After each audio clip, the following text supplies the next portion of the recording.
Hello, and welcome back to Infidelity Tales Lab. We're grateful for each view and comment. Tell us, from which country or city are you watching today? We enjoy connecting with our global audience. Now, let's dive into today's story. Chapter 1, Before the Fall. Damon Westerly was born from struggle. The son of a steelworker in Pittsburgh, he clawed his way out of poverty through sheer determination and an uncanny ability to see opportunities where others saw nothing. By 45, he had transformed himself into a successful construction company owner with government contracts spanning 3 states. At 30, he met Vanessa during a charity gala. With her ash-blonde hair and piercing gray eyes, she had captivated the room. The daughter of a middle-class accountant, Vanessa Crawford had aspirations far beyond her upbringing. She saw in Damon what many women saw: ambition, drive, and the promise of security. Their courtship was brief but intense. 6 months after their first date, they married in a lavish ceremony that became the talk of their social circle.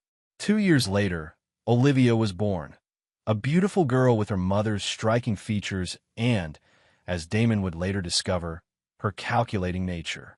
For 15 years, Damon built an empire while Vanessa crafted the perfect image of a devoted wife and mother. They lived in an elegant, historic home in an exclusive neighborhood, attended the right events, and donated to the right causes. On the surface, they were the epitome of American success. Behind closed doors, cracks had begun forming years earlier. Damon noticed the way Vanessa's eyes would glaze over when he spoke about his business challenges. He saw how she became increasingly obsessed with maintaining appearances, spending exorbitant amounts on designer clothes and luxury vacations.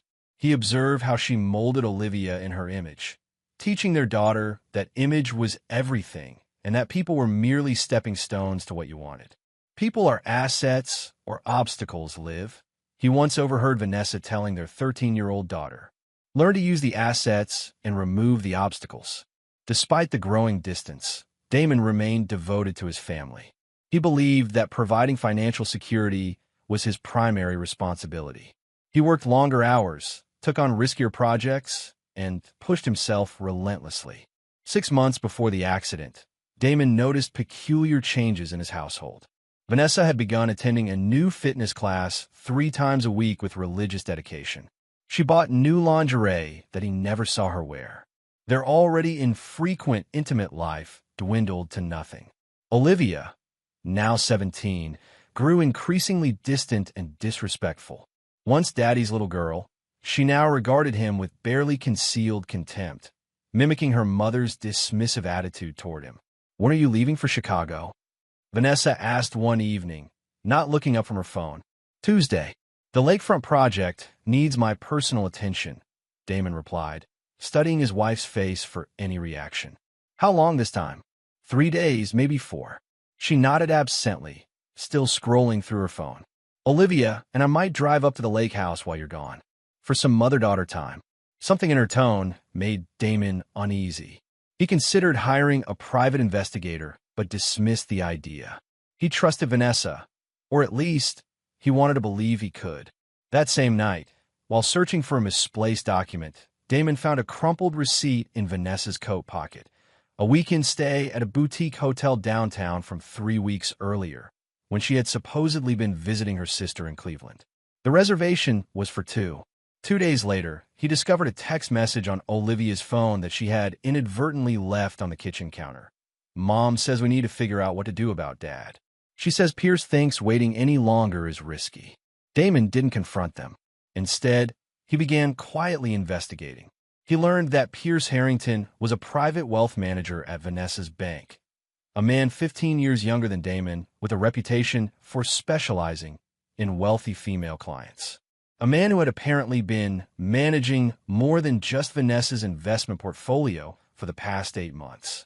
What truly cut Damon was discovering that Olivia not only knew about the affair, but had been actively helping cover for her mother, serving as lookout and alibi.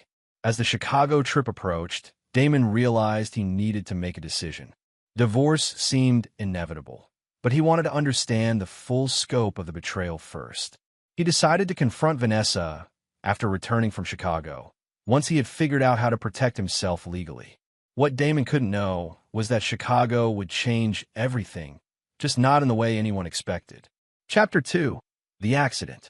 The Lakefront project in Chicago was Damon's most ambitious venture yet, a mixed-use development that would transform a neglected section of industrial waterfront into luxury condominiums, upscale retail, and public green spaces. The project had faced numerous regulatory hurdles, but Damon had finally secured the necessary permits. This trip was meant to finalize details with investors and the construction team. Rain lashed against the windows of the conference room as Damon concluded his presentation to the investment group. Outside, Lake Michigan churned angrily under dark skies. "Gentlemen, I believe we've covered everything," Damon said, collecting his documents. "Construction begins next month." Bradford Klein, the lead investor, extended his hand. "Westerly, you've pulled off a miracle here. Not many could have navigated those zoning issues. That's why you hired me," Damon replied with a confident smile. "I'll see you at the groundbreaking." Thunder cracked overhead as Damon exited the building. He checked his phone. 3 missed calls from Vanessa and a text. "Call me ASAP. Important." He ignored it. Whatever game she was playing could wait. He had just secured his company's future for the next 5 years. The rain intensified as Damon drove his rental car toward his hotel. Distracted by thoughts of Vanessa's betrayal, he failed to notice the semi-truck hydroplaning until it was too late. The massive vehicle slammed into the driver's side of his car, sending it spinning across 3 lanes of traffic before crashing into the concrete barrier. Damon remembered fragments, shattering glass, crushing metal, searing pain, then darkness. He woke 3 days later in Northwestern Memorial Hospital. The damage was extensive: a shattered left femur, fractured pelvis, 3 broken ribs, punctured lung, and a concussion. The doctors told him recovery would be long and arduous. Physical therapy might restore most functionality, but he would likely walk with a permanent limp and experience chronic pain. Vanessa arrived the following day, her face a practiced mask of concern. Olivia trailed behind, visibly uncomfortable. "Oh, Damon." Vanessa's voice carried the right notes of worry, but her eyes remained cold. "The doctors say you'll need extensive rehabilitation. I've been researching facilities." What Vanessa didn't mention was that she'd spent hours on the phone with peers discussing how this development affected their plans. The accident had accelerated their timeline. Over the next week, as Damon drifted in and out of consciousness through a haze of pain medication, Vanessa was busy. She contacted their lawyer, gained temporary power of attorney, and began exploring options for Damon's care, all while systematically transferring funds from their joint accounts to private ones she had established months earlier. By the time Damon was lucid enough to understand his circumstances, Vanessa had already arranged for his discharge and temporary placement in a rehabilitation facility outside their hometown. "It's for the best," she insisted. "You need specialized care, and I need to manage things at home." Damon, still disoriented from medication and trauma, acquiesced. He didn't yet have the strength to confront her betrayal. The day of his discharge, Vanessa and Olivia arrived with a small suitcase of clothes and essentials. The atmosphere was tense as a nurse wheeled Damon to Vanessa's SUV. He required assistance to stand, and the brief transfer from wheelchair to vehicle left him sweating and trembling from exertion. "I can't believe how helpless you are," Olivia muttered, not quite under her breath. Vanessa shot her daughter a warning glance, but there was no real reproach in it. As they drove, Damon noticed they weren't heading toward the interstate that would take them to the rehabilitation center. Instead, they were traveling deeper into rural Illinois. "Where are we going?" he asked, fighting through pain medication fog. "We need to make a quick stop," Vanessa replied, exchanging a look with Olivia in the rearview mirror. "I need coffee for the drive." Damon's instincts, dulled by trauma and drugs, but still functioning, told him something was very wrong. He remained silent, conserving energy and clearing his mind as best he could. They were about to make their move, and he needed to be ready. Chapter 3.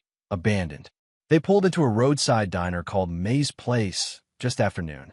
The establishment sat isolated among cornfields, the nearest town visible only as a distant cluster of buildings on the horizon. A handful of trucks and cars dotted the gravel parking lot. "I'll get us some lunch to go," Vanessa announced, her voice unnaturally bright. "Olivia, help your father inside. You should use the restroom before a long drive." The effort to exit the vehicle was excruciating.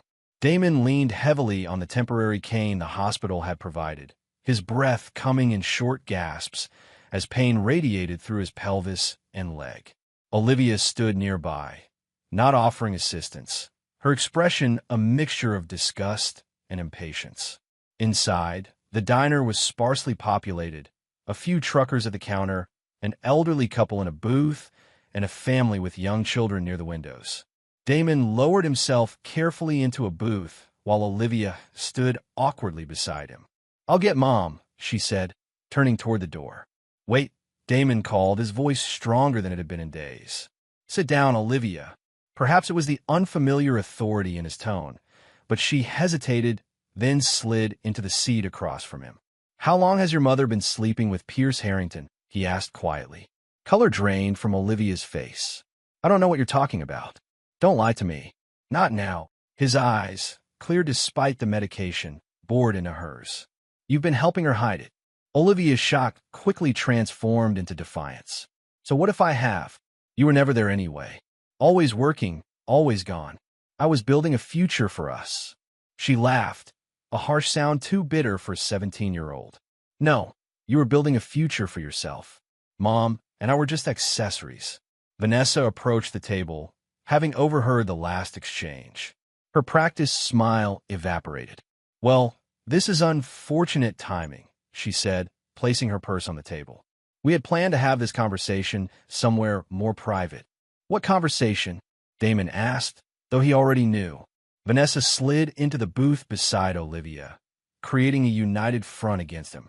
"This isn't working, Damon. It hasn't been for years. I met someone who appreciates me, who sees me as more than just the pretty wife at company functions. Pierce Harrington." Damon's voice was flat. Vanessa didn't bother denying it. "Pierce understands me. We connect intellectually, emotionally." She paused physically, "in ways you and I never did. And you decided that while I was recovering from near-fatal injuries was the perfect time to tell me?" "Actually," Vanessa's voice hardened, "we've decided it's over. Pierce and I are starting a new life together. Olivia will be coming with me, of course." "Of course," Damon echoed, a strange calm settling over him. "And what's your plan for me?" Mother and daughter exchanged glances. Olivia spoke first, her young face twisted with cruelty learned from her mother. "We don't need a cripple holding us back," she said, the words striking like physical blows. "You're useless now. You'll never be the same. Pierce says your company will probably fail with you in this condition." Damon stared at his daughter, barely recognizing the child he had once adored. "And you're okay with this? With abandoning your father?" "You're not my real father anyway," Olivia spat. The revelation hit Damon like another car crash. He turned to Vanessa, who shrugged. "Did you really think she was yours? Look at her, Damon. She looks nothing like you. I was already pregnant when we met. I needed stability, a good provider. You were convenient." The pieces fell into place. Why Vanessa had pushed for marriage so quickly, why Olivia had always felt somewhat distant despite his efforts. 17 years of lies. Vanessa stood abruptly. "We need to go. Pierce is waiting." "You're just going to leave me here?" Damon asked, his voice eerily calm despite the storm raging inside him. "Your wallet and phone are in your bag," Vanessa said, already moving toward the door. "There's enough cash for a cab. Figure it out, Damon. You were always good at solving problems." As they walked away, Olivia turned back with a smirk. "Bye, Dad. Don't call us. We'll call you." "Or not." They left, laughing together as they climbed into the SUV. Through the window, Damon watched them open his suitcase, remove his wallet and phone, then toss the bag onto the gravel before driving away. The waitress, a woman in her 50s with kind eyes and a name tag reading May, approached his table. She had witnessed enough to understand what had happened. "Honey, are you all right?" she asked, concern evident in her weathered face. "Not particularly," Damon replied with surprising steadiness. "My wife and daughter just abandon me here. They took my wallet, phone, everything. May's expression darkened. Some people ain't worth the air they breathe. Let me get you some coffee and make a call for you. Thank you, but I don't know who to call. I don't know anyone in this area. May studied him for a moment. You can use our phone. One call. Make it count. As May walked away, Damon sat perfectly still, the magnitude of the betrayal washing over him. 15 years of marriage. 17 years raising a child that wasn't his. His entire life had been built on lies. Most men would break under such revelations. But something different was happening within Damon Westerly. The pain and shock were transforming, crystallizing into something harder and colder. By the time May returned with the diner's cordless phone, his eyes had changed, the warmth replaced by steely resolve. Here you go, honey. One call. Make it a good one, May said, placing the phone before him. Damon stared at it momentarily, then dialed a number from memory. After 3 rings, a gruff voice answered. Sullivan. Ray, it's Damon Westerly. I need your help. A pause. Damon? Christ, I heard about the accident. You okay? No, Damon replied truthfully. I'm in trouble. I need extraction and resources. Like Sarajevo. Another pause, longer this time. That bad. Worse. Location. Damon looked to May. What's the address here? She told him, and he relayed it to Ray. For hours, Ray replied. Hold tight. The call ended. Damon handed the phone back to May. Thank you. Your friend coming to get you? She asked. Yes. He'll be here in a few hours. May nodded, satisfied. Good. Coffee's on the house. You need anything else, you just holler. As May walked away, Damon's phone rang from the pocket of Vanessa's discarded purse, which she had left behind in her haste. Reaching for it, he saw Vanessa's name on the caller ID. He ignored it. Over the next hour, the phone rang repeatedly, 78 times in all. With each call, Damon's resolve strengthened. They had made their choice. Now he would make his. For hours later, a black SUV pulled into the diner's parking lot. 2 men in dark suits emerged, Ray Sullivan and another man Damon recognized as Mike Brenner. They entered the diner, immediately spotting Damon. Ray, a barrel-chested former Special Forces operator with close-cropped gray hair, approached the table. Damn, you look like hell. Feel worse, Damon admitted. The car's ready. We've got medical support waiting at the safe house. With their help, Damon stood painfully. As they assisted him toward the door, he stopped at the counter where May was working. Thank you, he said sincerely. You showed kindness to a stranger today. I won't forget it. May waved him off. You take care of yourself. And when you're back on your feet. She leaned closer, her voice dropping. Make those bastards pay. Damon's smile was cold and certain. Count on it. As they drove away from May's place, Ray glanced at Damon in the rearview mirror. What's the play here, boss? Damon stared out the window at the passing landscape. His face hardened into a mask of determination. First, we heal. Then we plan. Then we destroy them. All of them. Sounds personal, Mike commented from the passenger seat. It is, Damon confirmed, his voice devoid of emotion. They thought they were dealing with the man I was. They're about to discover the man I've become.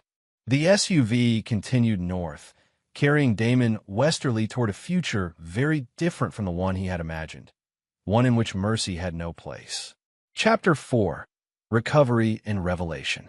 The safe house was a secluded cabin nestled in northern Michigan's dense forest, accessible only by a winding dirt road that disappeared among towering pines.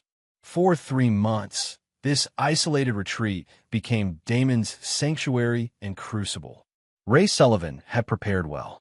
A retired military doctor named Carson arrived the day after Damon, bringing medical equipment and a physical therapy regimen that made hospital rehabilitation look like a spa treatment. The program was brutal but effective, designed for wounded operators who needed to return to the field quickly. This will hurt worse than the accident, Dr. Carson warned on the first day, his weathered face betraying no sympathy. But pain is information. Learn from it. Don't fear it. Damon embraced the pain. While his body slowly rebuilt itself, he focused on gathering information. Ray had assembled a small team, former military and intelligence professionals who had once worked with Damon during his little-known past.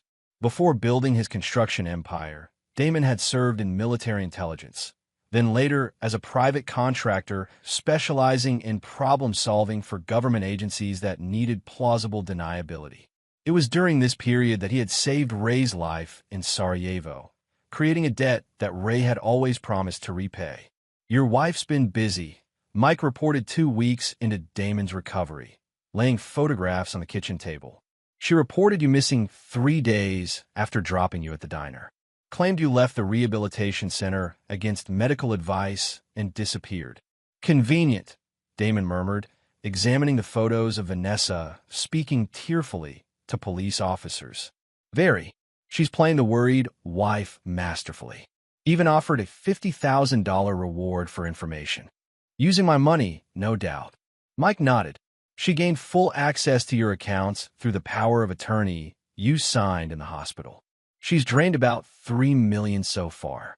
Would have been more, but your business accounts require secondary authorization." "Lloyd wouldn't have signed off on those transfers," Damon said, referring to his longtime CFO and friend. "He knows all financial decisions go through him if I'm incapacitated. Smart precaution. But your wife tried an end run. Claimed Lloyd was obstructing access to needed funds during a family crisis." Mike slid another photo across the table. Pierce Harrington in a restaurant with a man Damon recognized as Judge Wilson from the county court. "They're seeking a court order to remove Lloyd and install Harrington as interim financial advisor to your company." Rage flashed across Damon's face before he controlled it. "Judge Wilson was a guest at my fundraiser last year. He sat at my table, drank my scotch, and promised support for the children's hospital I funded." "Loyalty's cheap these days," Ray commented, entering with coffee mugs. "But we've got more. Tell him about the daughter, Mike." Mike hesitated. "This might be difficult to hear." "I already know she's not mine," Damon said flatly. "What else?" "She's been romantically involved with Harrington's son, Trevor, for at least 6 months. She turned 18 last week and moved into Trevor's apartment the same day." This revelation hit harder than Damon had expected. Despite learning Olivia wasn't his biological daughter, 17 years of raising her had created genuine attachments. The knowledge that she had been part of the conspiracy, sleeping with the son of her mother's lover while helping destroy the man who had raised her, cut deeply. "And there's more," Mike continued reluctantly. "Vanessa is pregnant. For months along, according to medical records we accessed. Harrington's the father." Damon absorbed this final betrayal in silence, his face unreadable. The others exchanged concerned glances, uncertain how he would react. When he finally spoke, his voice was calm, controlled. "Show me everything you have on Harrington. I want to know who he is, who he answers to, every account he manages, every client he serves, every secret he keeps."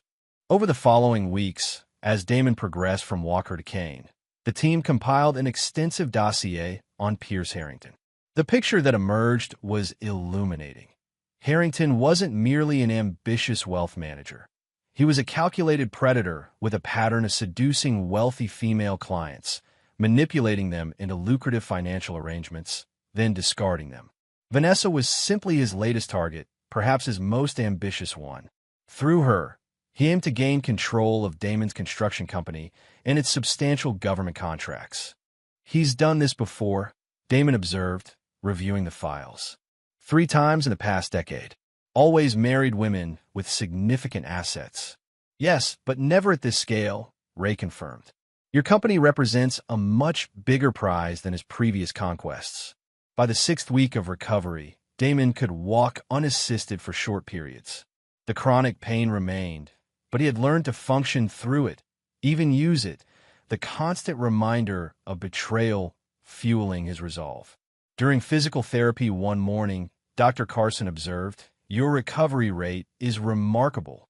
Most patients with your injuries would still be in a wheelchair." "Most patients aren't motivated by revenge," Damon replied, completing another punishing set of exercises. "Is that what drives you? Revenge?" Damon considered the question. "Justice," he finally answered. "They decided I was worthless, disposable. They need to understand the consequences of that miscalculation." In the cabin's makeshift command center, the team continued gathering intelligence. They discovered that Harrington had convinced Vanessa to file for divorce, claiming abandonment. The courts were processing the request, with Vanessa's lawyer arguing that Damon's disappearance constituted desertion.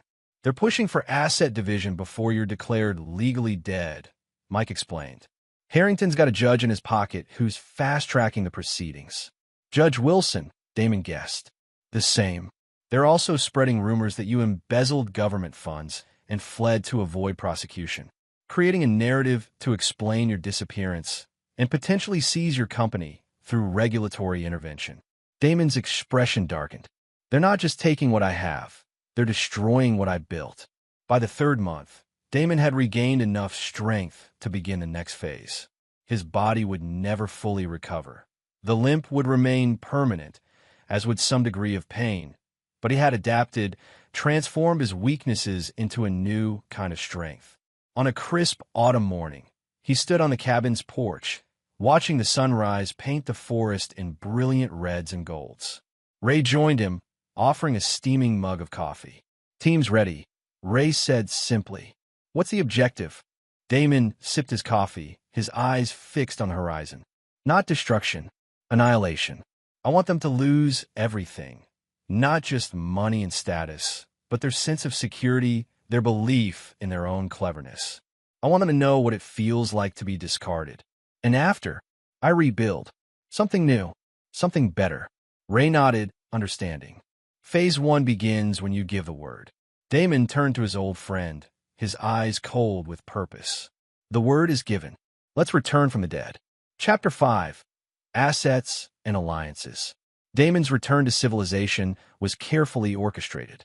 Rather than announcing his survival publicly, he moved with surgical precision, reconnecting with key allies while remaining officially missing.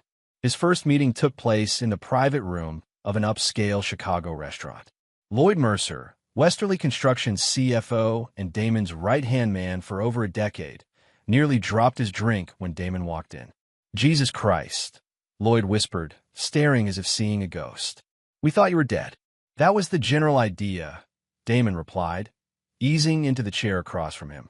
"Sorry for the theatrics, but I needed time." After ensuring they wouldn't be disturbed, Damon recounted everything: the accident, Vanessa's betrayal, and the subsequent months of recovery.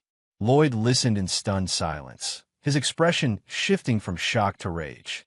"That conniving bitch," he finally spat. "She's been terrorizing the office for months, demanding access to everything.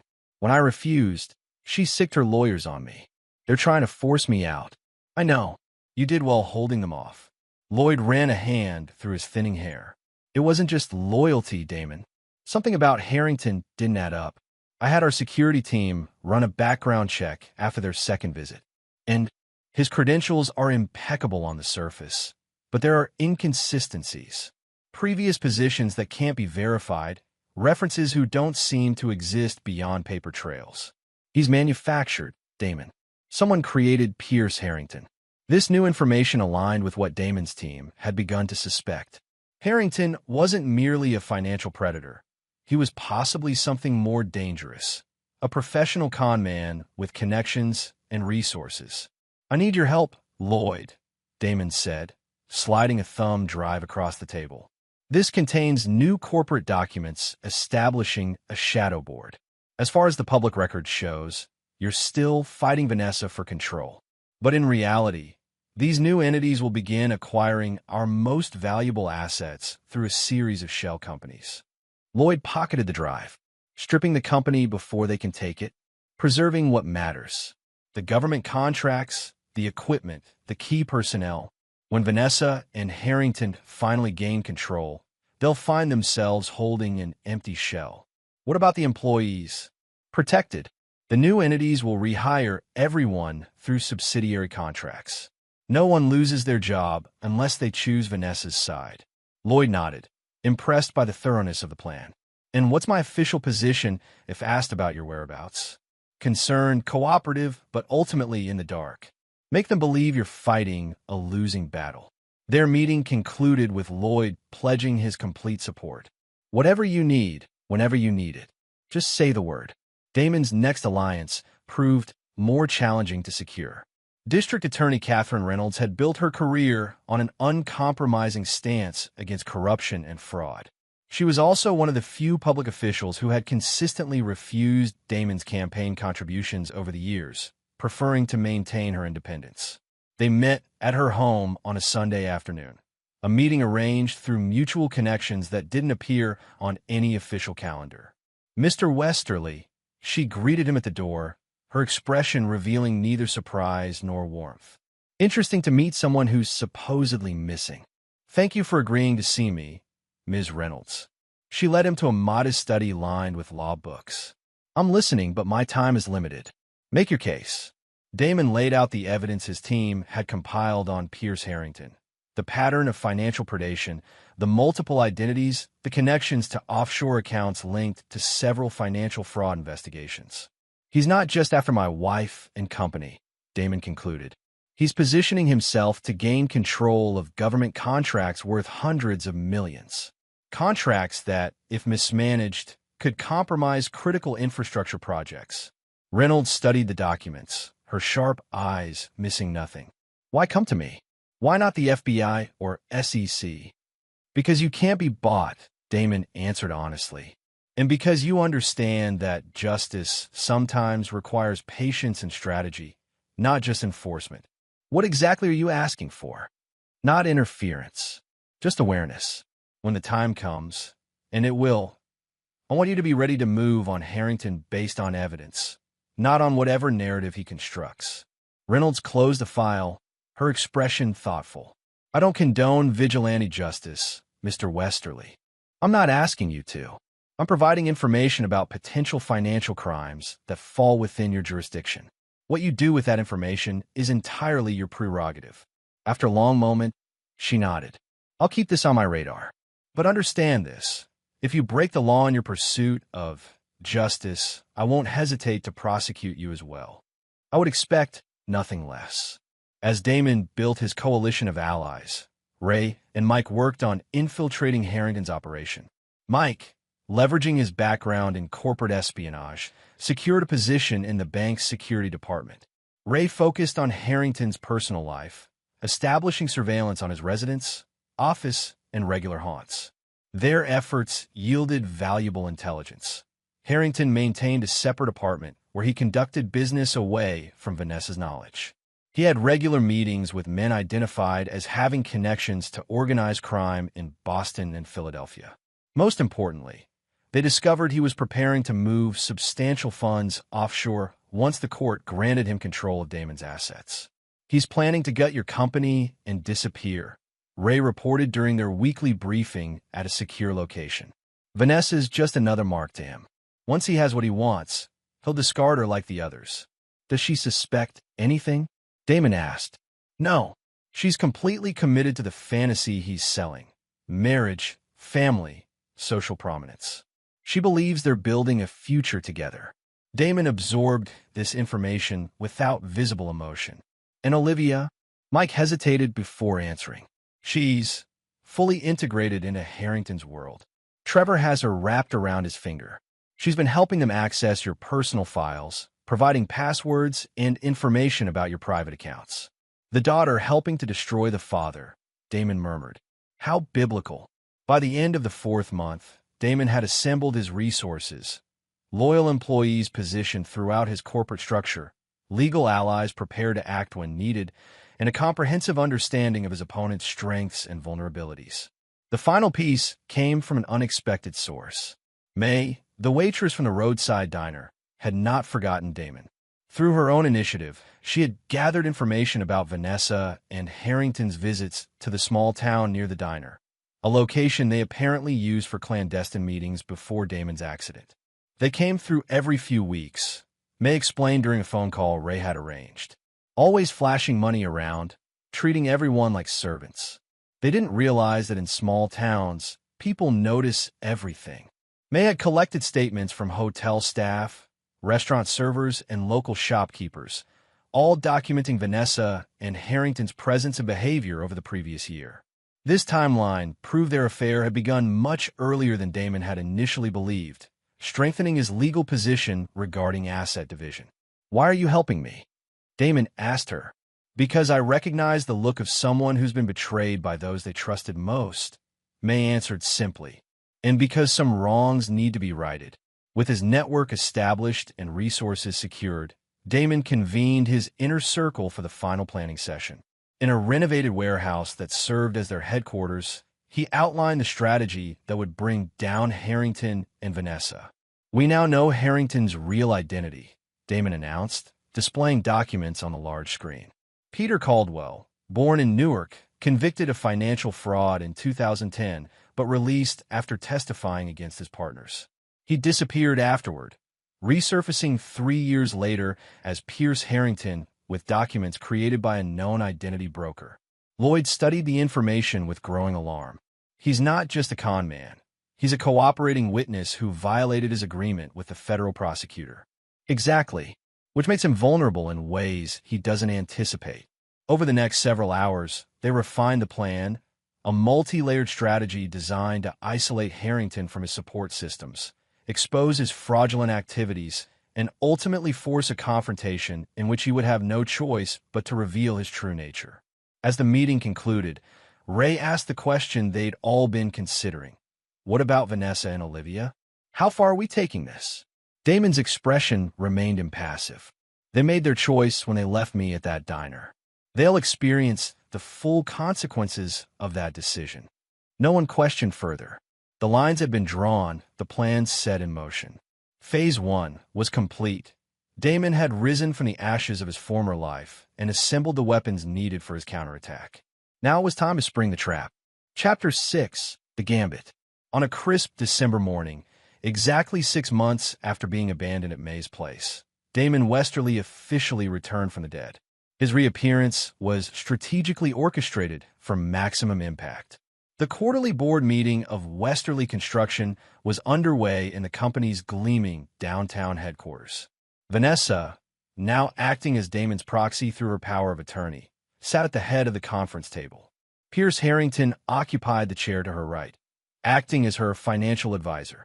They were presenting their vision for the company's future, a restructuring plan that would effectively dismantle its most valuable divisions while creating new executive positions with extraordinary compensation packages.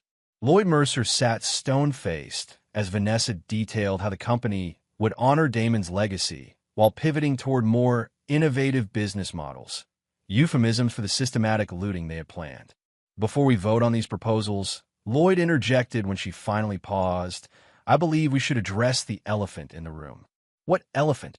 Vanessa asked, irritation flashing across her carefully made-up face.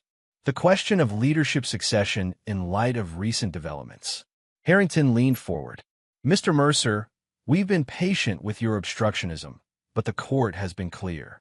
In her husband's absence, Mrs. Westerly has full legal authority to direct this company as she sees fit." "Fascinating perspective," a new voice commented from the doorway. "I'd be interested to hear more about my wife's vision for my company." The room fell silent as Damon entered, leaning slightly on an elegant black cane. He was thinner than before the accident, his face more angular, but he moved with deliberate confidence. The expensive suit couldn't quite conceal the physical changes wrought by his ordeal, but they somehow enhanced rather than diminished his presence. Vanessa's face drained of color. "Damon? How? Where have you been?" "Recovering. Thinking. Planning." He smiled without warmth. "Please, don't let me interrupt. You were explaining how you plan to honor my legacy while dismantling everything I've built." Harrington recovered first, rising to his feet with practiced charm. "Damon, this is a tremendous relief. We've been desperately searching for you, worried sick. Spare me the performance, Mr. Harrington. Or should I call you Caldwell?" Peter Caldwell, federal informant, convicted fraudster. The name hit Harrington like a physical blow.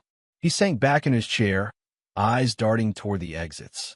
Damon addressed the stunned board members. "Ladies and gentlemen, I apologize for my prolonged absence. As you can see, my recovery from the accident has been challenging. During this time, certain parties have attempted to use my temporary incapacitation for their personal gain." He activated the room's projection system with a remote, displaying documentation of Harrington's true identity and criminal history. This man is not a legitimate financial advisor. He is a convicted felon operating under a false identity, in violation of his federal cooperation agreement. He has systematically targeted wealthy women, including my wife, as part of an ongoing criminal enterprise. Vanessa found her voice, though it trembled slightly. These are ridiculous accusations. Pierce has been my rock during this terrible time. We've been trying to find you for months. Have you? Damon's voice was dangerously soft. 78 calls to my phone the day you left me at that diner. 78 increasingly desperate attempts to reach me after you realized what I'd done. Confusion crossed Vanessa's face. What are you talking about? What diner? Damon continued as if she hadn't spoken. You left so quickly you forgot your purse. The one containing the offshore account information. The one with the handwritten note from Judge Wilson assuring you he would fast-track the divorce and asset division. Understanding dawned on Vanessa's face, followed quickly by calculation. She straightened in her chair, switching tactics. Damon, you're not well. The accident, the trauma, you're confused. We should discuss this privately, as a family. Family? Damon's laugh held no humor. Like the family that called me a useless cripple? The family that drove away laughing after abandoning me without phone, wallet, or transportation. That family. The board members watched in shock as the drama unfolded. Lloyd cleared his throat. Perhaps we should postpone this meeting to allow for... No, Damon cut him off. No more delays. This ends today. He turned back to the board. You have before you evidence of attempted corporate fraud. I am officially resuming my position as CEO, effective immediately. Security will escort Mr. Harrington from the premises. My wife is welcome to leave with him. Harrington stood abruptly. You can't do this. We have legal protections in place. The court has been fully briefed on your activities, Damon interrupted. District Attorney Reynolds is currently executing search warrants on your office, residence, and the apartment you maintain on Riverside Drive, the one my wife doesn't know about. Vanessa's head snapped toward Harrington. What apartment? Pierce. Ignoring her, Harrington addressed Damon directly, his charm replaced by cold calculation. Whatever you think you know, you can't prove intent. I'm a financial advisor doing my job. Your wife sought my professional help during a difficult time. Is that the story you're going with? Damon asked mildly. He activated the projection system again, this time displaying text messages between Harrington and Trevor discussing their long game with Vanessa and Olivia. The messages explicitly outlined their plan to gain control of Damon's assets, including references to the convenient accident that facilitated their timeline. Harrington's composure cracked. Those are private communications. You had no right. Speaking of communication, Damon continued relentlessly. Olivia sends her regrets. She won't be joining us today. She's currently being interviewed by federal agents regarding her role in accessing secured company servers. Trevor is similarly engaged. The color drained from Harrington's face. You're bluffing. In response, Damon played a video clip on the projection screen. Surveillance footage showing federal agents escorting Trevor and a visibly distraught Olivia from Trevor's apartment building. This is happening concurrently across the city, Damon informed the room. Mr. Harrington's network is being dismantled as we speak. His offshore accounts have been frozen. His false identity has been reported to the federal authorities who granted him witness protection. Protection he violated by resuming criminal activities. Vanessa, finally grasping the magnitude of what was unfolding, turned on Harrington. What is he talking about? What have you done? Harrington's response was immediate and brutal, self-preservation overriding any pretense of affection. This is absurd. Vanessa approached me. She orchestrated everything. She told me her husband was abusive, controlling. She begged for my help in escaping him. That's a lie. Vanessa cried. You pursued me. You said we were soulmates. Soulmates. Harrington scoffed. You were a target, a means to an end, just like the others. Others. Vanessa whispered. Enough. Damon interrupted their deteriorating exchange. Security will escort you both out. Mr. Harrington, federal agents are waiting in the lobby. Vanessa, you're free to leave, though I suggest consulting a lawyer immediately. The divorce proceedings you initiated will continue, though perhaps not on the terms you anticipated. As security personnel entered the boardroom, Harrington made a desperate lunge toward Damon. Whether to attack or plead, it wasn't clear. He never reached his target. Ray Sullivan, positioned unobtrusively near the door, intercepted him with practiced efficiency, subduing him with a grip that made the younger man gasp in pain. "That's not necessary, Ray," Damon said calmly. Mr. Harrington was just expressing his frustration at having his plans disrupted. Ray released Harrington, who straightened his suit with as much dignity as he could muster. "This isn't over, Westerly." "For you, it is," Damon replied. "Completely and irrevocably over." As Harrington was led away, Vanessa remained, her carefully constructed world crumbling around her. "Damon, please. We need to talk. This pregnancy is not my concern," Damon finished for her. "You made your choice, Vanessa. Now you'll live with it. You can't just throw away 15 years of marriage." "I didn't," Damon replied, his voice devoid of emotion. "You did." At a roadside diner in Illinois, security approached to escort her out. Before leaving, she made one last desperate appeal. "What about Olivia? Whatever you think of me, she's still your daughter." "No," Damon said quietly. "She never was." After they were gone, Damon addressed the stunned board members. "I apologize for the drama. It was necessary to resolve this situation decisively. Now, shall we return to the actual business of this company?" For the next 2 hours, Damon methodically outlined his vision for Westerly Construction's future, the legitimate restructuring needed after his absence, the new projects on the horizon, the leadership changes that would strengthen rather than weaken the organization. The board, still reeling from the morning's events, unanimously approved his proposals. As the meeting concluded, Lloyd approached Damon privately. "That was quite a return. Theatrical, I know, but necessary. What happens now?" "With Vanessa, Harrington, all of it." Damon's expression revealed nothing. Phase 1 is complete. Harrington is exposed, his operation compromised. Vanessa is isolated from her support system. Phase 2 begins tomorrow, which is the systematic dismantling of everything they value, starting with their freedom. As Damon left the boardroom, leaning slightly on his cane, the remaining executives exchanged uneasy glances. The man who had returned was not the same one who had left. Something fundamental had changed in Damon Westerly. Something cold and implacable that recognized no limits and offered no mercy. The reckoning had only just begun. Chapter 7. Checkmate. 3 days after Damon's dramatic return, Pierce Harrington sat in an interrogation room at the federal building, his designer suit replaced by prison orange, his confident demeanor eroded by 72 hours of questioning and isolation. Across from him, Assistant U.S. Attorney Brian Winters reviewed a thick file of documents. "Your situation is precarious, Mr. Caldwell. Violation of your witness protection agreement, identity fraud, wire fraud, conspiracy to commit corporate espionage. Shall I continue?" Harrington maintained a veneer of composure. "I have information to trade. Valuable information. About Westerly, his company, government contract irregularities." Winters smiled thinly. "Interesting that you'd mention that. We've thoroughly investigated Westerly Construction over the past several months.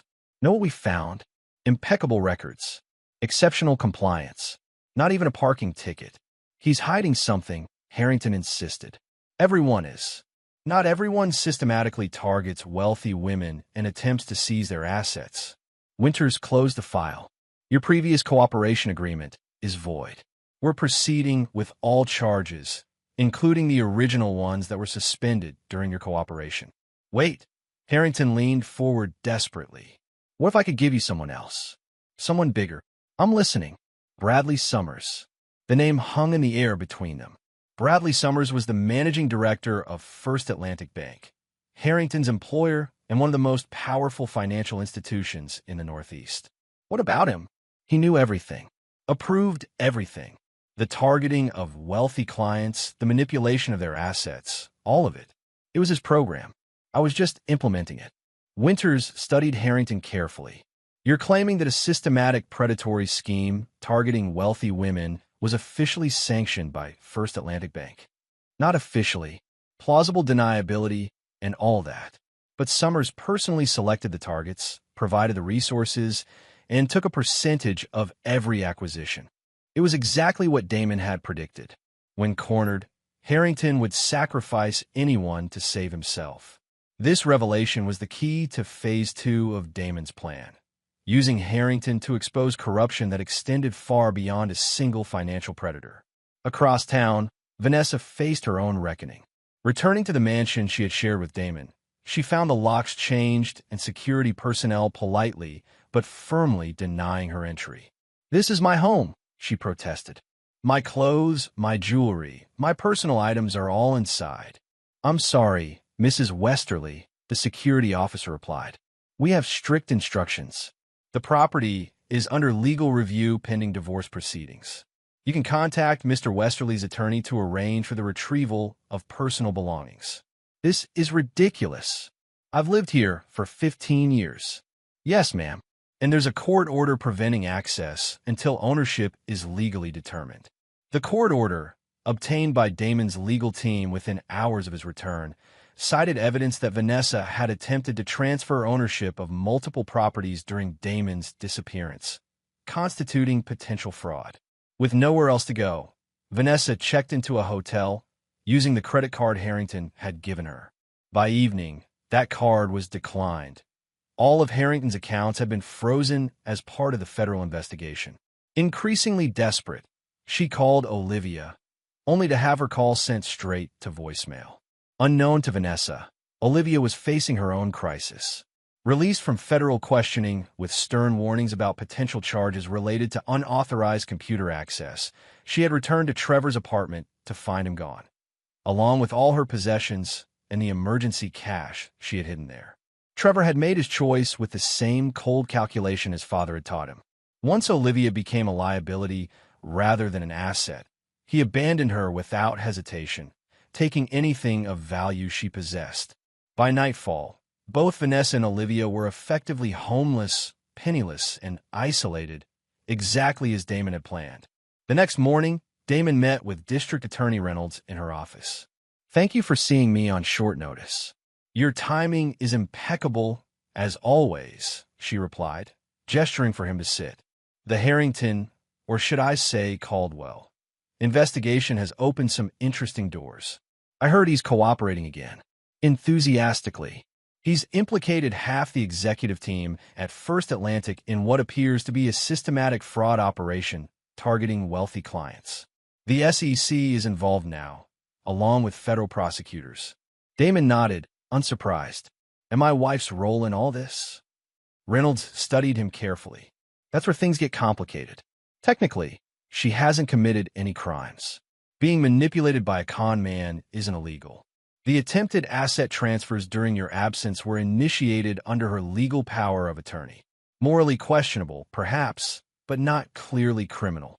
"I understand," Damon replied calmly. "I'm not seeking criminal charges against Vanessa.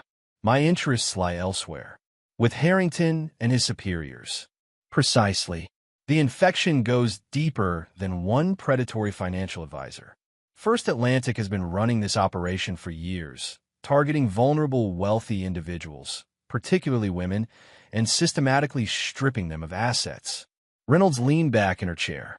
"You didn't come here to be updated on an investigation you clearly know more about than I do. What do you want, Mr. Westerly?" "A favor. When you move on First Atlantic, I want to be there." "That's highly irregular." "So, is a bank running a systematic fraud operation targeting specific demographics? I can help identify additional victims, connect patterns that might otherwise be missed." Reynolds considered his request. "I can't have civilians involved in law enforcement operations. Not asking to kick in doors, just to be present when you interview Bradley Summers as a consultant on financial fraud patterns." After a long moment, Reynolds nodded. "I'll arrange it, but you observe only." "Understood." "Perfectly." 2 days later, Damon sat silently in an adjacent observation room as Reynolds and federal agents questioned Bradley Summers about First Atlantic's special client initiative.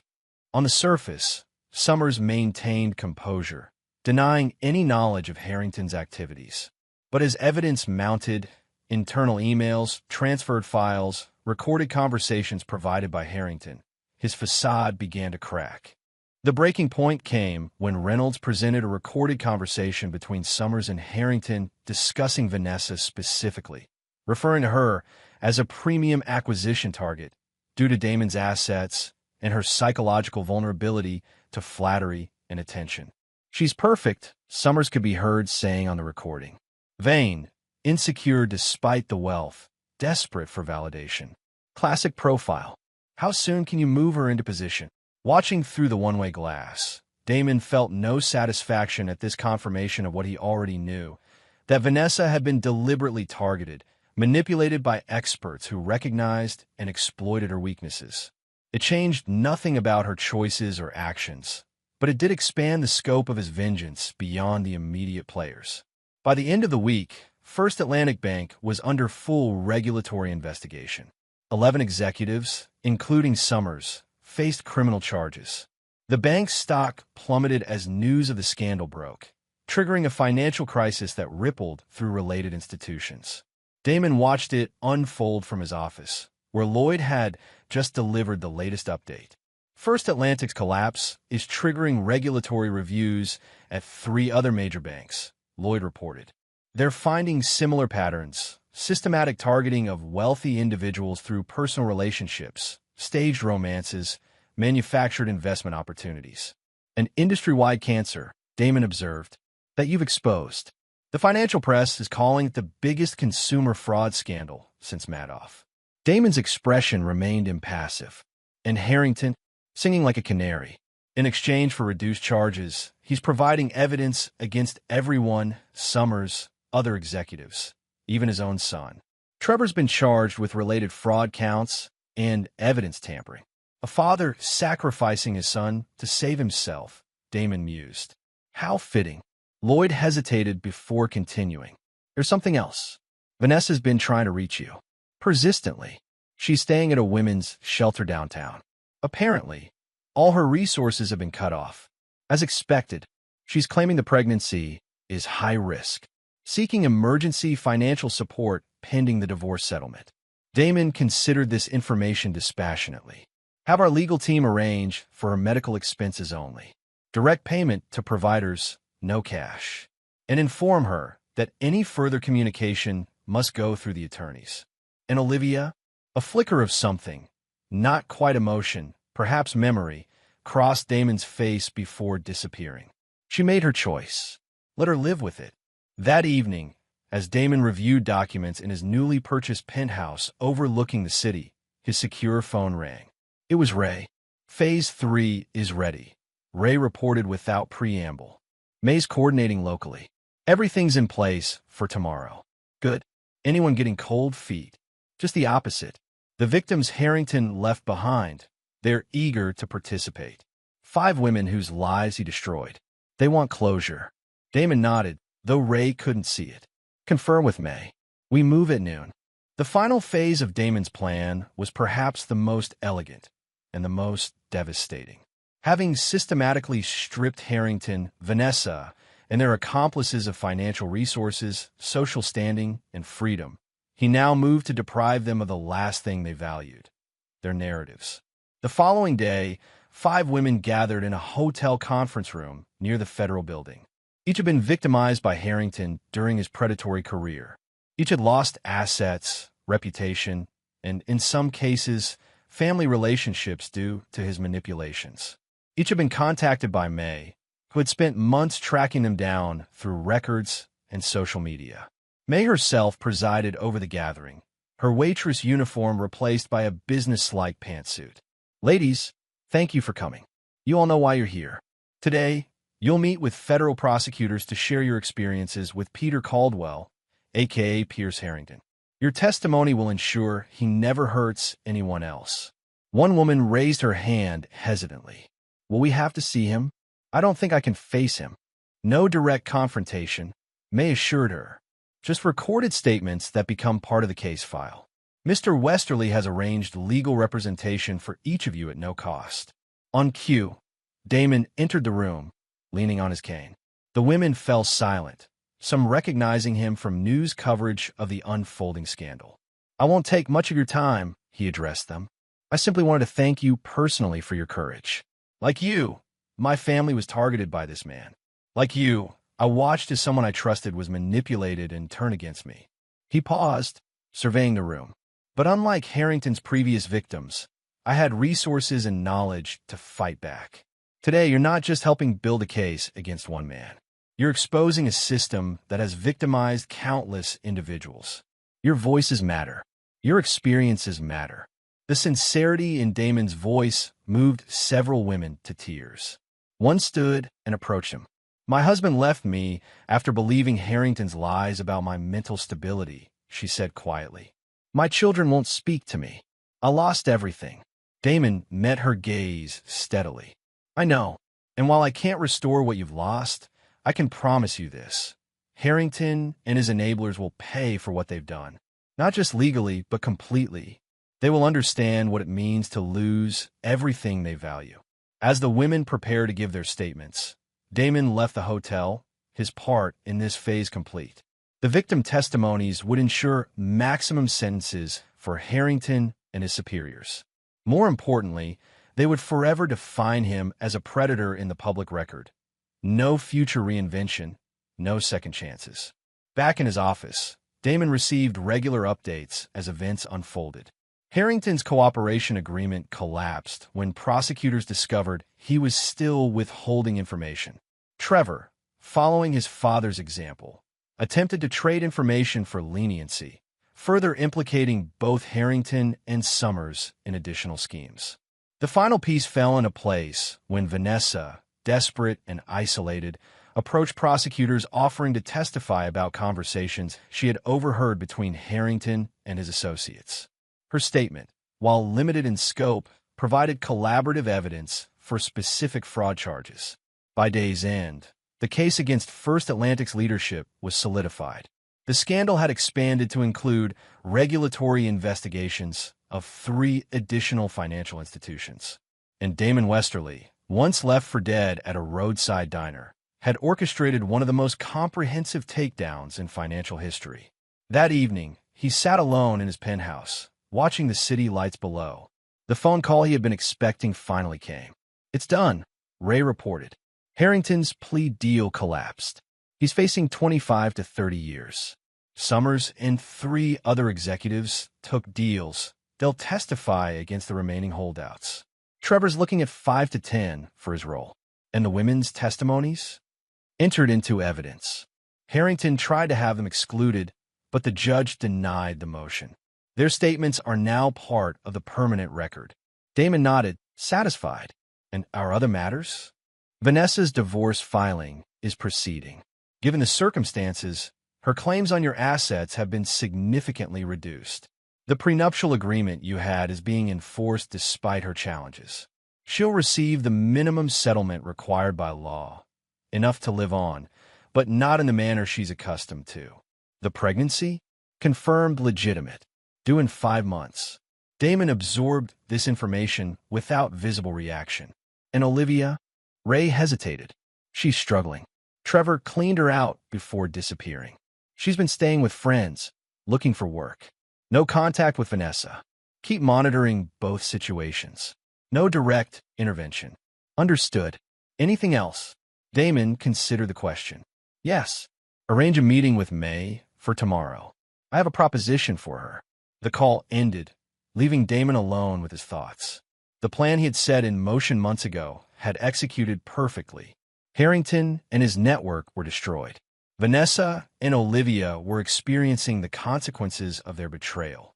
Justice, by his definition, had been served. Yet as he gazed out at the city skyline, Damon felt no triumph, no satisfaction, only a cold certainty that what he had done was necessary. The man abandoned at that roadside diner had died that day. The man who emerged was something else entirely. Someone who recognized betrayal as the only unforgivable sin and extracted its full price without hesitation or remorse. Tomorrow would bring new challenges, new opportunities. For now, Damon Westerly stood alone at the pinnacle he had reclaimed, master once again of all he surveyed, and utterly beyond the reach of mercy or regret. Chapter 8. Consequences. Spring arrived, painting the city with tentative color after the long winter. In a modest apartment across town, Vanessa Westerly, though she still used the name despite the nearly finalized divorce, attempted to assemble a crib she had purchased secondhand. At 7 months pregnant, the physical exertion left her breathless and frustrated.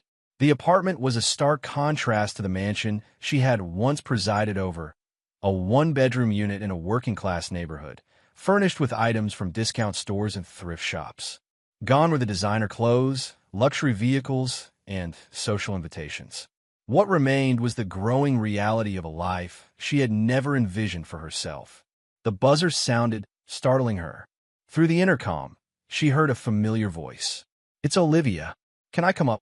Vanessa buzzed her in, hastily attempting to make the apartment more presentable. They hadn't spoken in nearly 2 months, their relationship fractured by mutual blame and recrimination. Olivia entered cautiously, looking thinner and older than her 18 years. Gone was the confident, entitled young woman who had once mocked her father's disability. This Olivia moved with the wariness of someone who had learned harsh lessons about trust and consequence. "I brought these," she said, holding up a bag of baby clothes. "Found them at a church donation center. They're not fancy, but they're clean." "Thank you," Vanessa replied, accepting the offering.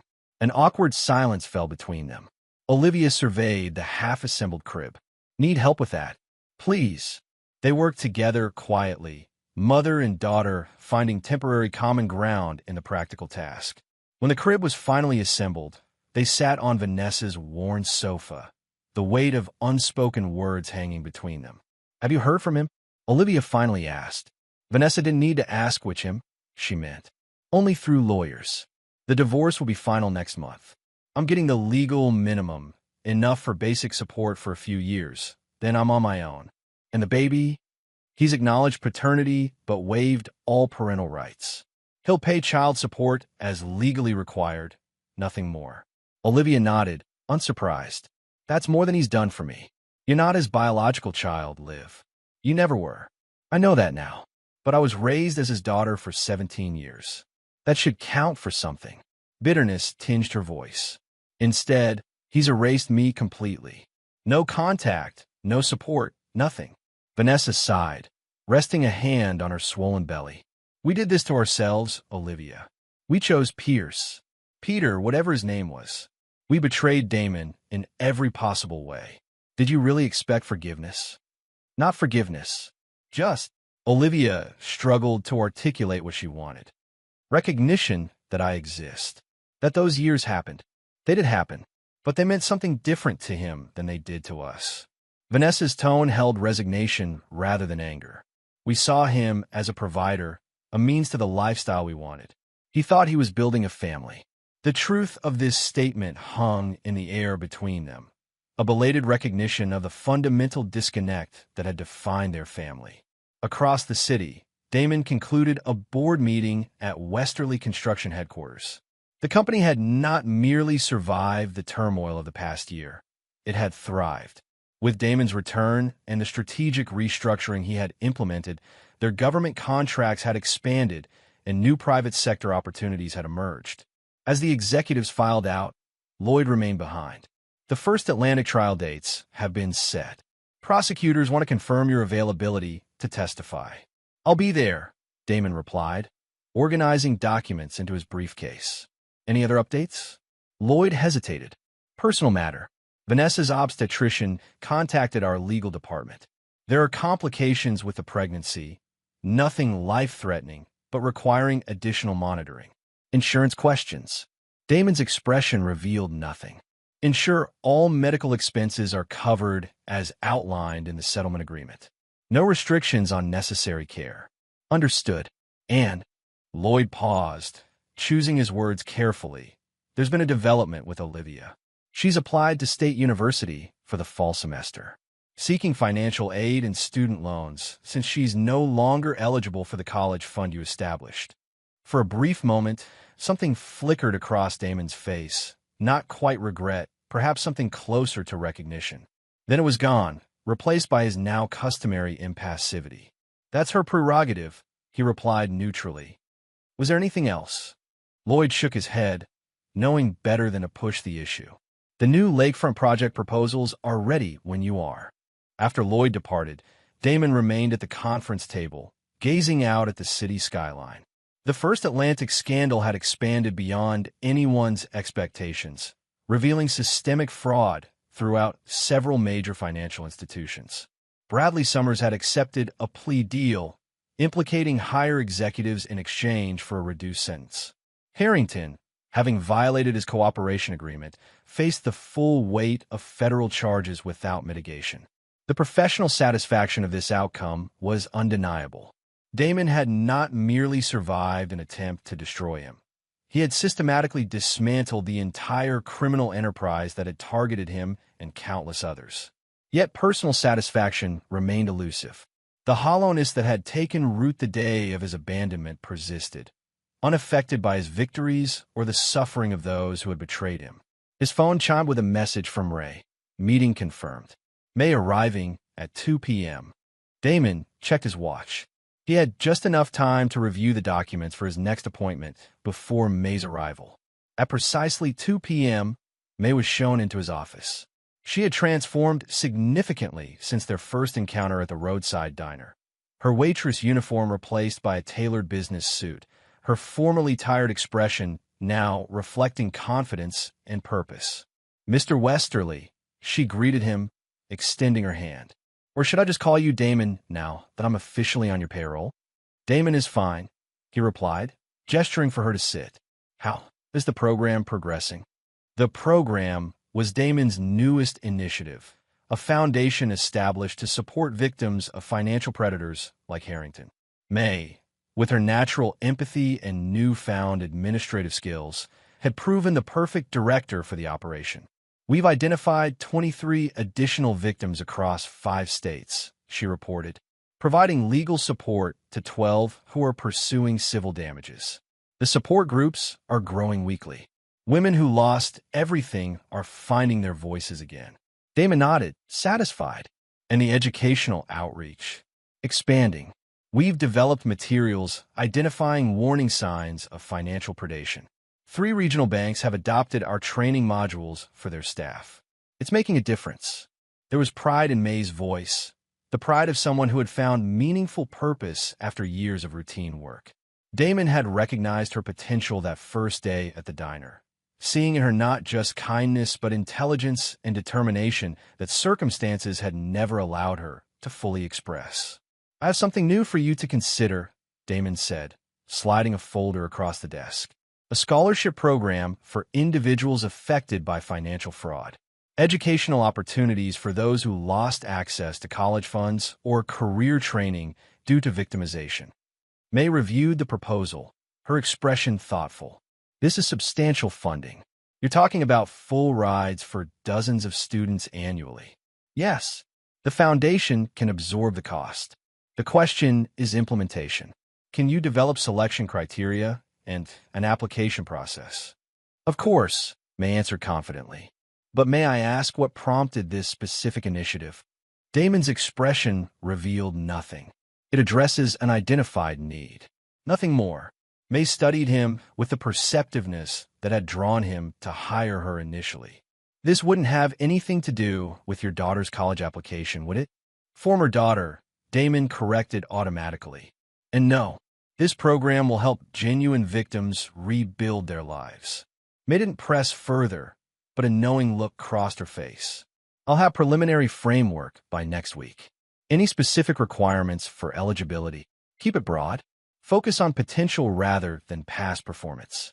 People who've experienced trauma often show inconsistent academic histories." After May departed with the proposal, Damon returned to his scheduled meetings and calls. The rhythm of business, contracts, negotiations, strategic decisions filled the remainder of his day, demanding complete attention and leaving no room for personal reflections. Evening found him alone in his penthouse, reviewing final documents for an upcoming project. A glass of whiskey sat untouched at his elbow, a habit from his former life that now held little appeal. The intercom announced an unexpected visitor, Ray Sullivan. "Sorry to drop in unannounced," Ray said upon entering. "Thought this was better delivered in person." He handed Damon a manila envelope. Inside was a sonogram image and a brief medical report. "Routine monitoring," Ray explained. "As you requested. The pregnancy is progressing. Some concerns about low birth weight, but otherwise stable." Damon studied the sonogram briefly before returning it to the envelope. "Thank you. There's more," Ray continued. "Vanessa's been inquiring about employment opportunities. Limited options given her background. Essentially a trophy wife with no practical experience. She's applied for receptionist positions at several firms." "Not our concern." "Of course not," Ray agreed. "Just keeping you updated as instructed." A long silence fell between the two men, friends and comrades who had endured combat together in both military and civilian settings. Finally, Ray asked the question he had been holding back for months. "Is it enough, Damon? Has justice been served?" Damon considered the question. "Justice is an abstract concept. What we've achieved is consequence. Everyone involved has faced the natural outcome of their actions. That's all anyone can expect in this world." "And what about your consequences?" Ray pressed gently. "You've won, destroyed your enemies, rebuilt your company. But what cost to yourself?" Damon's expression hardened slightly. "That's not relevant, isn't it? The man I knew in Sarajevo, the one who risked his life to save mine, he understood that survival meant more than just continuing to exist. That man died at a roadside diner in Illinois," Damon replied flatly. Ray shook his head. "I don't believe that." "Not entirely. The scholarship program May mentioned, that wasn't the action of a dead man." Damon made no response, his face revealing nothing. "Just something to consider," Ray said, moving toward the door. "Revenge is satisfying. Justice is necessary. But neither one is enough to build a life on." After Ray's departure, Damon returned to his work, pushing the conversation from his mind. Yet later, as midnight approached, he found himself opening his laptop and accessing a secured folder of personal files, something he had not done since before the accident. Family photos filled the screen. Holidays, vacations, celebrations spanning 15 years. Vanessa's face in the earlier images showed genuine happiness, before ambition and dissatisfaction had corrupted her.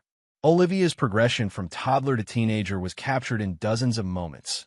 First day of school, dance recitals, father-daughter camping trips, all built on lies. Yet the emotions Damon had experienced in those moments had been real. The pride, the love, the sense of purpose that came from believing he was building something that would outlast him. He closed the folder without dwelling on the images. The past was immutable. What mattered was the path forward, shaped by decisions made with clear eyes and unclouded judgment. The following morning brought news that Pierce Harrington had accepted a final plea deal, 30 years without possibility of early parole in exchange for testimony that would dismantle the remainder of the fraud network. His son Trevor received 8 years for his role in the scheme. Damon received this update during his morning briefing with Lloyd, acknowledging it with a brief nod before moving on to company business. The matter was concluded. Justice, by his definition, had been served. That afternoon, he visited the rehabilitation center funded by his foundation, a facility specializing in trauma recovery for accident victims. As he toured the physical therapy department, leaning slightly on his cane, a young therapist approached him. "Mr. Westerly, I hope you don't mind my interrupting. I just wanted to thank you personally for establishing this center. My brother was in a motorcycle accident last year, similar injuries to yours. The care he received here made all the difference." Damon accepted her gratitude with a polite nod. "I'm glad we could help. Recovery is as much about opportunity as it is about determination." "Exactly," she agreed enthusiastically. "With the right support, people can rebuild after even the most devastating losses." Something in her words resonated beyond their immediate context. Damon considered them as he completed his tour, his mind turning over possibilities previously unexamined. That evening, he made a call he had been contemplating for weeks. District Attorney Reynolds speaking. Catherine, it's Damon Westerly. I have a proposition I'd like to discuss. I'm listening. The victim support network we've established through my foundation, I want to expand it. Create a formal partnership with your office to identify and assist victims of financial crimes before they fall through the cracks. Reynolds' interest was evident in her voice. That's ambitious. What are you envisioning exactly? Comprehensive support, legal assistance, financial counseling, psychological services, educational opportunities. A path forward for people who've lost everything. Why now? The First Atlanta case is essentially closed. Damon's response came after a thoughtful pause. Because ending something isn't the same as building something. I've been focused on the former. Perhaps it's time to prioritize the latter. Their conversation continued for nearly an hour, outlining a partnership that would transform victim services across the state. By the call's conclusion, the framework for a new initiative had taken shape, one that would extend far beyond Damon's personal vendetta against those who had betrayed him. As he ended the call, Damon felt something shift within him. Not forgiveness for those who had wronged him, but perhaps the first tentative step towards something beyond revenge. A recognition that destroying what had hurt him was only half the equation. Building something meaningful from the aftermath might be the greater challenge, and ultimately, the more significant victory. The man who had been abandoned at May's place would never return. That version of Damon Westerly was indeed gone forever. But perhaps from those ashes, something new could emerge, something harder and colder, yes, but also wiser and more purposeful than before. Not healing, exactly, but evolution. Chapter 9, Genesis. 1 year to the day after Damon's abandonment at May's place, a series of events unfolded across the city, each bearing his invisible signature. At State University, the registrar processed a scholarship award for Olivia Crawford, her legal name since the divorce, having abandoned the Westerly surname. The funding came through the Phoenix Foundation, a nonprofit organization supporting individuals impacted by financial fraud.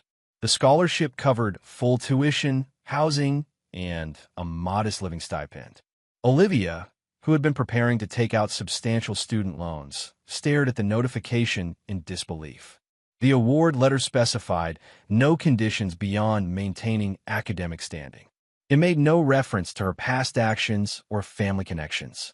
It offered opportunity without forgiveness, a distinction that was not lost on her. After confirming the award was legitimate, she sat in her small apartment, tears streaming down her face. Not tears of gratitude or relief, but of complex recognition, understanding that this represented not reconciliation, but a final statement. A door simultaneously opened and permanently closed. Across town, Vanessa received a certified letter from an unknown law firm.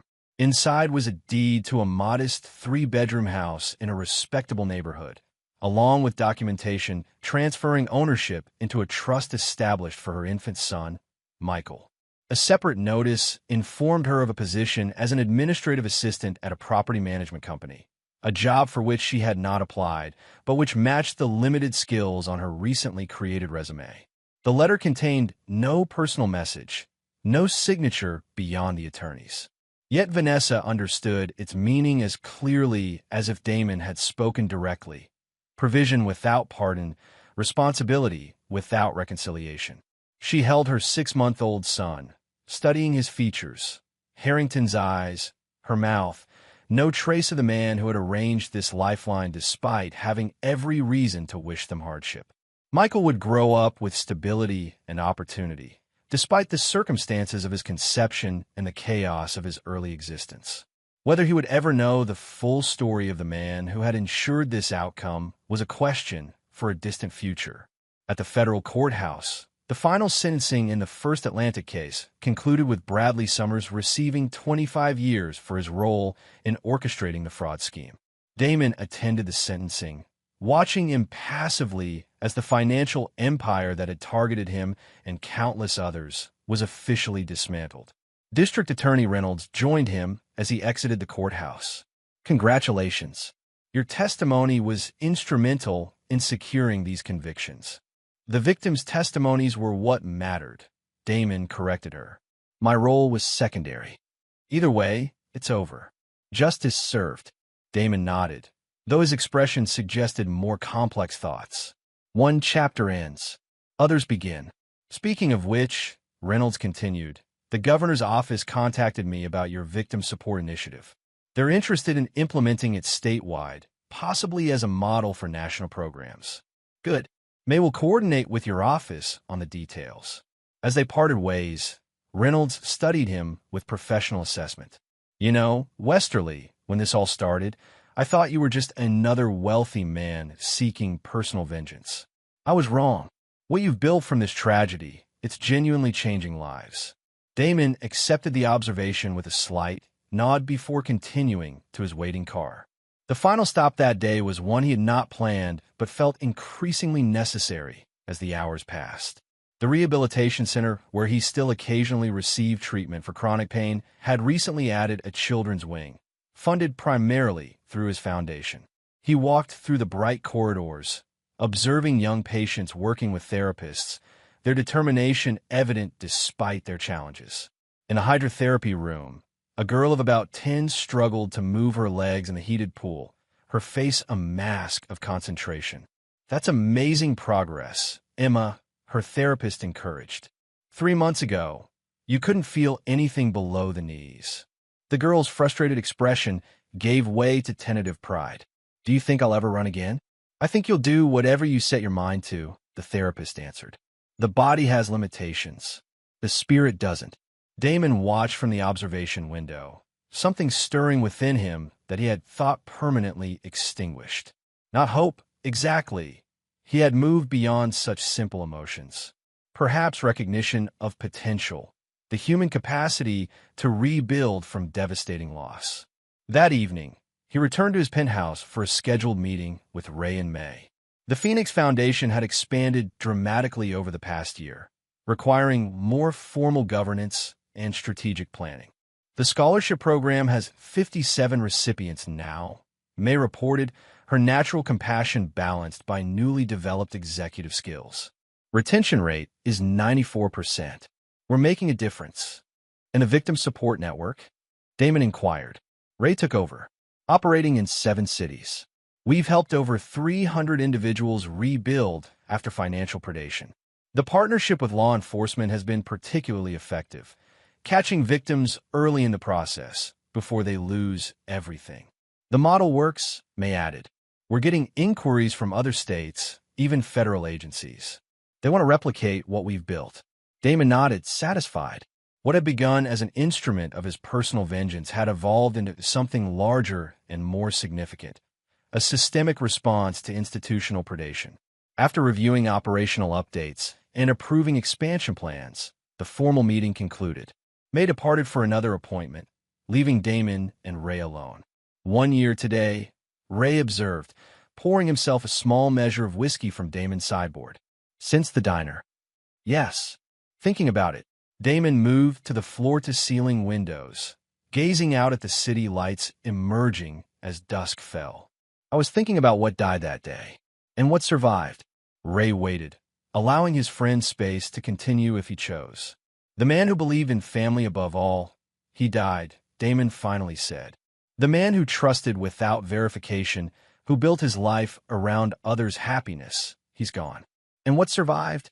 Purpose, clarity, the understanding that betrayal is inevitable but not definitive, that what matters is not what is taken from you, but what you build afterward. Ray studied him thoughtfully. The scholarship for Olivia, the trust for Vanessa's son, the job opportunity. Those weren't acts of a man defined solely by vengeance. They weren't acts of forgiveness either, Damon replied firmly. Merely recognition of responsibility. The choices they made don't erase the commitments I made, even if those commitments were based on lies. Fair enough. Ray set down his glass. And what about your own future? Beyond business, beyond the foundation. Personal connections. Relationships. Damon's expression revealed nothing. Some bridges can't be rebuilt once burned.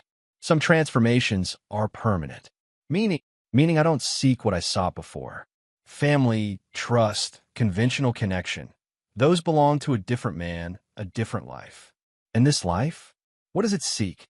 Damon turned from the window, his face set with quiet determination. Impact. Legacy. Building systems that outlast individuals. Creating something that can't be destroyed by personal betrayal. Rain nodded, understanding that for his friend, this represented not resignation, but evolution. Adaptation to profound injury, resulting in a different but equally purposeful existence. To new beginnings, then, Ray said, raising his glass. Damon acknowledged the toast with a slight nod, though he didn't drink. New beginnings implied hope, expectation, emotional investment, concepts he had systematically excised from his personal psychology. What remained was something more fundamental: the will to build, to create order from chaos, to transform devastating loss into productive purpose. The man who had been abandoned at that roadside diner had indeed died that day. What rose in his place was neither better nor worse, simply different. Harder, clearer, unburdened by illusions about human nature or the permanence of personal bonds. The following morning, Damon reviewed the final plans for his newest project, a comprehensive mixed-use development transforming a neglected urban neighborhood into affordable housing, community facilities, and business incubation spaces. Unlike his previous developments focused primarily on profit, this project prioritized sustainability and community benefit while maintaining economic viability. As he studied the architectural renderings, his phone alerted him to a news update. Pierce Harrington had been transferred to a maximum security federal facility to begin serving his 30-year sentence. The final chapter in the First Atlantic scandal was officially closed. Damon absorbed this information without visible reaction. Harrington's fate, like Vanessa's, like Olivia's, was merely the natural consequence of choices made. Justice, in Damon's view, wasn't an emotional concept but a mathematical one. Actions generating equal and opposite reactions, a perfect balance maintained by natural law rather than human intervention. Later that day, he visited May's place, the roadside diner where everything had changed a year earlier. He had purchased the establishment 6 months ago, renovating it while maintaining its character and retaining the original staff. Though May herself had moved on to her executive role at the foundation, her name remained, honoring the woman whose simple kindness had marked the beginning of Damon's transformation. The lunch crowd was steady, a mix of truckers, local workers, and travelers passing through. Damon took a seat at the counter, ordering coffee from a young waitress who didn't recognize him as the owner. As he sipped the strong black coffee, his gaze fell on the booth where Vanessa and Olivia had delivered their final cruelties before abandoning him. The memory held no pain now, merely historical significance, like visiting the site of an ancient battle long since concluded. The diner's manager, recognizing Damon, approached with respectful deference. "Mr. Westerly, we weren't expecting you today. Is everything satisfactory?" "Everything's fine, Tom. Just passing through." "Anniversary of sorts, isn't it?"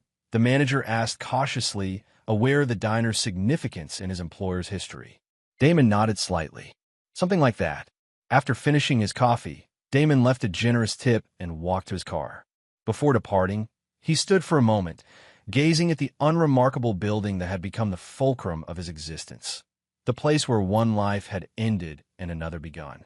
The man who drove away from May's place that day bore little resemblance to either the successful businessman who had built an empire on trust and connection, or the broken, betrayed husband abandoned by those he loved most.